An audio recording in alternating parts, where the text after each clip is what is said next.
मसीह में मेरे प्यारे भाइयों बहनों, आज जबकि हम नेमतें और बुलावे पर गौर करने की कोशिश करेंगे, क्योंकि नेमतें और बुलावा बेतब्दील है। खुदा जिसे बुलाता है उसे कभी वो रद्द नहीं करता है। खुदा जिसको अपने लिए मुंतखब कर लेता है उसको फिर वो छोड़ता नहीं है।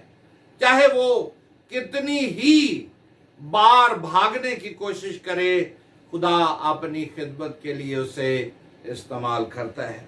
आज हम खुदा के कलाम में देखते हैं कि अब्राहम को खुदा ने बुलाया, और जब खुदा ने उसे बुलाया और खुदा ने उसके साथ ये वादा किया कि मैं तुझे एक बड़ी कौम बनाऊंगा और तुझे सरफराज करूंगा, और खुदा अपने वादे पर कायम रहा। मेरे अजीजों, खुदा हमेशा इंसान के साथ वफादार खुदा है। वो जो खुदा पर ईमान लाते हैं और उसे अपना निजात दहिंदा मान लेते हैं, खुदा उनको सरफराजी की तरफ गामजन करता है। खुदा जो मेरा और आपका खुदा है, वो कभी अपने वादों से कभी मुनकर नहीं होता है। बेशक खुदावंद अपने वादों में देर नहीं करता है। बाज लोग ये समझते हैं कि खुदा मेरे और आपको छोड़ चुका है, मगर खुदा किसी की हलाकत नहीं चाहता।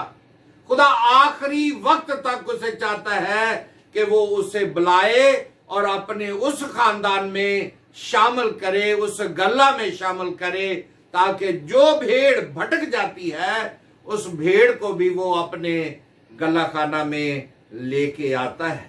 मेरे प्यारे भाइयों बहनों, बाज दफा हम ईमान और सब्र को अपने हाथ से छोड़ देते हैं, सुस्त रवि अख्तियार कर लेते हैं, मगर खुदावंद जो बरकतों पर बरकतें देने वाला खुदा है, जो मेरी और आपकी औलाद को बढ़ाने वाला है, जो मेरी और आपकी सरफराजी के लिए हर वक्त मुस्तैद रहता है।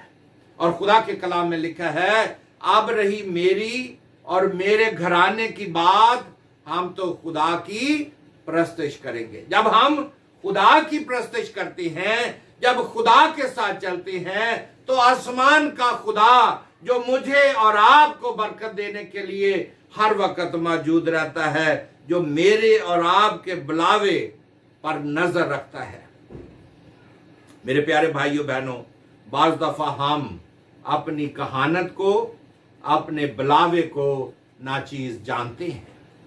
शायद मैं और आप बेदीनी का शिकार हो जाते हैं।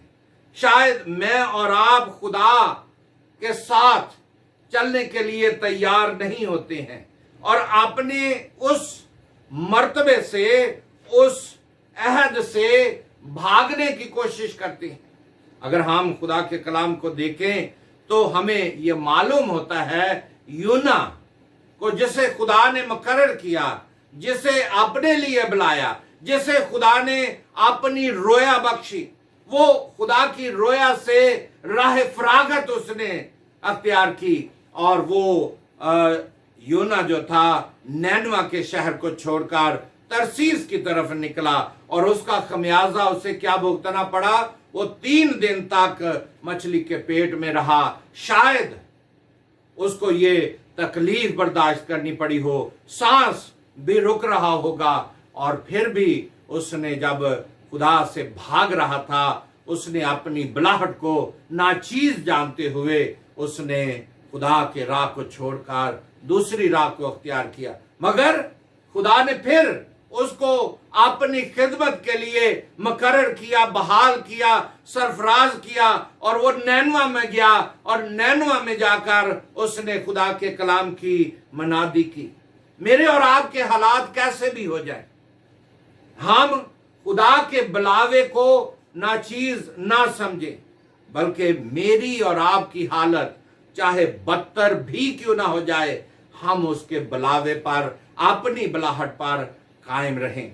अगर हम बलाम को देखें, जो इसराइल पर लानत करने के लिए जिसे मुंतखब किया। बलक ने क्या किया? उसको इसराइल पर लानत करने के लिए चुना और अपने लोगों को भेजा ताकि वो बलाम को लानत के लिए वर्गलाएं। अपने तोहफे तहाइफ देकर भेजा और फिर उनको भी उसने वापस कर दिया। फिर उसने अपने वज़रा को भेजा और जब वज़रा गए और उन्होंने उसको बहुत ज्यादा माल का लालच दिया और उन्होंने कहा कि तू खुदा के खिलाफ उन पर, कौम बनी इसराइल पर लानत कर। मगर जब वो लालच में आकर उस राह पर चल निकला तो खुदा ने अपने फरिश्ते को भेजा। बलाम की गदी जिस पर वो सवार था, इस बात के लिए कि मैं जाकर कौम बनी इसराइल पर लानत करूंगा, खुदा के लोगों पर लानत करूंगा, तो वो बड़ी खुशी खुशी जा रहा था। मगर आगे एक जगह पर फरिश्ता उसकी राह रोके खड़ा था। गधी ने अपना रास्ता पीछे मुड़ी, मगर बलाम ने क्या किया? उसे कहा कि तूने चूंकि मेरी बात को नहीं माना, अगर मेरे हाथ में तलवार होती तो मैं तुझे कत्ल कर देता। और फिर बलाम की कोड़ी और बलाम की गदी आगे निकली। तो जब आगे गया बलाम गदी के ऊपर सवार होकर, तो उसने, फरिश्ता ने, जो दीवार थी, रास्ता तंग था, तो आगे तलवार लेकर खड़ा था, तो उसके पांव, उसके जख्म आ गए और उसने क्या कहा कि मैं तुझे मार डालना चाहता हूं। मगर बलाम की गदी ने कहा कि तू खुदा का बंदा है, तू खुदा का पैगंबर है, तू आगे फरिश्ता को नहीं देख रहा, तू मुझे मार रहा है, मैंने आज तक तेरी खिदमत की है। और वो उसी दम रुका। मेरे प्यारे भाइयों बहनों, बास दफा हम अपनी खिदमत को नाचीज जानकर नालिश करने के लिए, बुलंद मर्तबों के लिए, लालच के लिए हम शायद नबूवत करते हैं। शायद हम एक दूसरे को लालच देते हैं कि तू अगर मेरी बात मान ले तो मैं फलां जगह का तुझे बिशप बना दूंगा, बुलंद मर्तबा दे दूंगा, मैं तुझे बड़ा ओहदा दे दूंगा। और फिर हम उन ओहदों के चक्कर में अपनी खिदमत से डावाडोल हो जाते हैं। मैं और आप अपनी खिदमत का लिहाज नहीं रखते हैं। खुदा ने जबकि हमें बुलाया है, क्या हम खुदा की नेमतों के शरीक नहीं हैं? क्या हम खुदा के ऊपर ईमान नहीं रखते हैं? जब मेरा और आपका ईमान खुदा पर नहीं रहता है, जब इंसान पर ईमान रहता है, तो मैं और आप शायद डावाडोल हो जाते हैं, शायद बुलंद मर्तबों की तरफ भाग जाते हैं। शायद मैं और आप खुदा के इरादों को सही तौर पर जान नहीं सकते हैं। मैं और आप उसके बुलावे के काबिल नहीं रहे हैं। अगर मैं और आप अपने बुलावे पर गौर करें, जिस बुलावे के लिए, जिस बुलाहट के लिए, जिस खिदमत के लिए खुदा ने मुझे और आपको चुना है, उस खिदमत को पहचाने। क्या हम यीशु की खिदमत कर रहे हैं या इब्लीस की खिदमत कर रहे हैं? क्या हम खुदा को खुश करने की कोशिश कर रहे हैं या बंदों को, आदमियों को खुश कर रहे हैं? जब बलाम बादशाह के दरबार में पेश हुआ तो उसने मज़बा बनाने के लिए, कुर्बान गाह बनाने के लिए बादशाह से, बलक से कहा और बलक ने ऐसा ही किया। मगर उसने क्या किया? उसने उसके ऊपर लानत की जो खुदा के लोगों पर लानत करता है।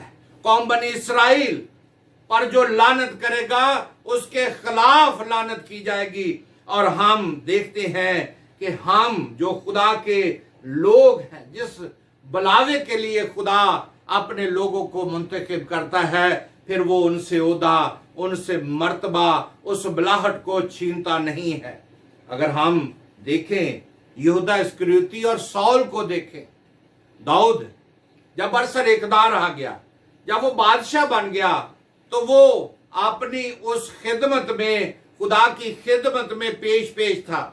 और जब जंग हो रही थी तो साउल के बारे में लिखा है कि वो उसका सर किसी ने कलम करके बादशाह के पास लाया और बादशाह के सामने रखकर कहा कि बादशाह, साउल कत्ल हो गया है। बादशाह ने कहा, दाऊद बादशाह ने, कि क्या तूने इसे कत्ल किया है? उसने कहा, हाँ मैंने इसे कत्ल किया है। फिर उसने पूछा और फिर उसने कहा, हाँ मैंने इसे कत्ल किया है।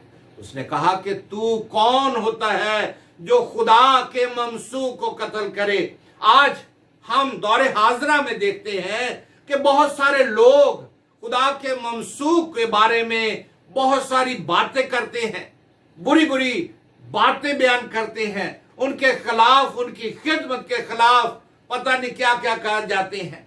शायद कई लोग तो खादमों को उनकी खिदमत से माजूल कर देते हैं, कहते हैं उसने हमारी बात नहीं मानी तो हमने इसे डिस्गॉन कर दिया है क्योंकि इसने मेरा हुक्म नहीं माना है।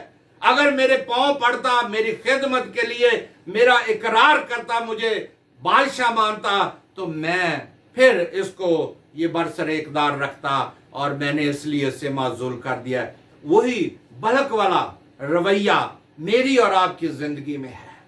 बलक ने क्या किया? बलाम को उसने कहा कि अब भाग जा यहां से क्योंकि तूने मेरी बात नहीं मानी है। मेरे प्यारे भाइयों बहनों, क्या हम अपनी खिदमत को पहचान रहे हैं? पालूस का बुलावा, पलूस को खुदा ने बुलाया और उसका बुलावा जो है वो बेतब्दील है। पालूस जो खुदावंद यीशु मसीह का बंदा है, रसूल होने के लिए बुलाया गया, उसने अपनी मनादी, उसने खुदा के कलाम को बयान किया। हालांकि वो लोगों को मारने के लिए दमिश्क की राह पर गामजन था। उसने शाही फरमान ले लिया था कि कौम बनी इस्राएल को, खुदा के लोगों को वो मार डालेगा, हलाक कर देगा और तंग करेगा, उनको परेशान करेगा। मगर दमिश्क की राह पर खुदा ने जब पालूस को, साउल को पकड़ लिया, तो फिर खुदा ने क्या किया? एक नूर में खुदा नजर आया, और जब खुदा नूर की सूरत में नजर आया तो उसकी आंखें चंदिहा गई, उसे दिखाई देने ना लगा। उसने कहा कि खुदावंद तू कौन है? उसने कहा कि मैं वही खुदावंद यीशु मसीह हूं जो सलीब पर चढ़ गया और मैंने एक कम 40 कोड़े खाए, मैंने तेरी खातर अपनी जान का नजराना दिया है, और तू मुझे, मेरे लोगों को सताता है। आय साउल, तू मेरे लोगों को क्यों तंग करता है? साउल की आंखें जब बंद हो गई तो वो परेशान हो गया। फिर खुदा के खादमों ने उसके ऊपर हाथ रखकर दुआ की, तो लिखा है खुदा के कलाम में कि उसकी आंखों से छिलके उतर गए। जब उसकी आंखों से गरूर के छिलके उतर गए, घमंड के छिलके उतर गए, बड़ेपन के, बड़े मर्तबे के छिलके उतर गए, तो फिर उसने हकीकी तौर पर यीशु मसीह को कबूल किया और वो हकीकी यीशु मसीह का शागिर्द बन गया, और उसने अपने आप को यीशु मसीह के लिए पेश कर दिया। काश आज मैं और आप भी यीशु मसीह को अपनी जिंदगी में ले आए। काश मैं और आप भी यीशु मसीह को कबूल कर लें, क्योंकि लिखा है, बल्कि खुदावंद यीशु मसीह को पहन लो और जिस्म की ख्वाहिशों के लिए तदबीर ना करो। यानी यीशु मसीह को पहन लो और जिस्म की ख्वाहिशों के लिए तदबीर ना करो।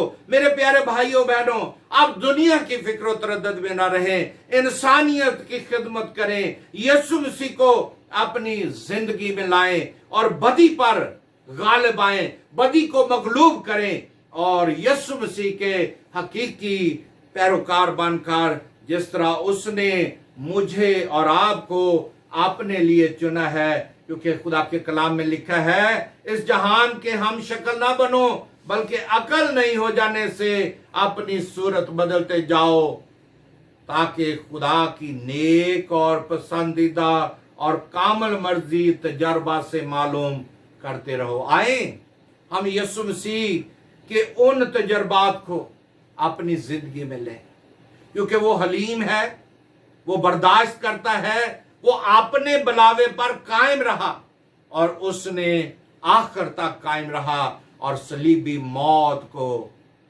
कबूल किया। आज मैं और आप दुखों की राह में चलें, परेशानियों की राह में चलें, मगर यीशु मसीह के दामन को कभी ना छोड़ें, बल्कि अपने आप को यीशु मसीह को पहन लें। जो मेरा और आपका निजात दहिंदा है, वही आपको जिंदगी और बरकत देना चाहता है।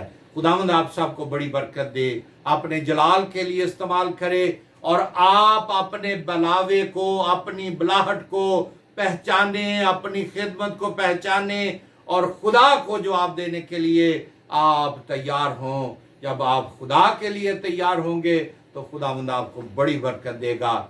यहाँ पर भी वो सरफराजी देगा और आसमान पर वो आपका इस्तकबाल करेगा और कहेगा कि आ मेरे प्यारे बेटे, यहाँ बैठ, ये जगह मैंने तेरे लिए तैयार की है। उसकी बुलाहट को, उसकी नेमतों को पहचाने। खुदावंद आप सबको बड़ी बरकत दे। आमीन।